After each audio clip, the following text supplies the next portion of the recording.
পা এরকম হ্যাঁ ছোট থাকতে? এবার মায়ের পেতে পারে, হ্যাঁ মায়ের পেতে পারে।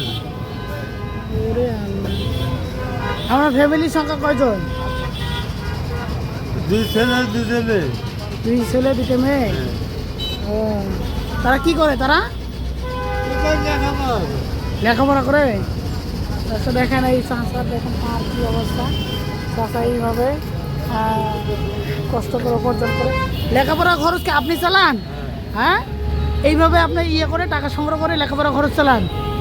দর্শক দেখেন তার কি কষ্ট, এইভাবে সে টাকা সংগ্রহ করে তার ছেলে মেয়েকে পড়াশোনা করায়। আপনার ছেলে মেয়ে কিসে পড়ে?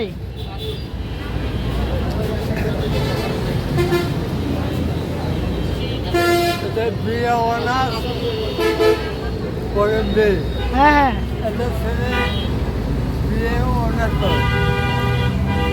এটা মেয়ে, এটা মেয়ে আগে ফের করছে। দেখেন এইভাবে এই অবস্থায় ইনি ছেলে মেয়েকে কীভাবে লেখাপড়া করাচ্ছে। তো এরকম অসহায় মানুষের পাশে আপনারা সবাই দাঁড়ানোর চেষ্টা করবেন। ইনশাল্লাহ এদের পাশে দাঁড়ালে দেশের ভবিষ্যৎ মঙ্গল হতে পারে। সবাই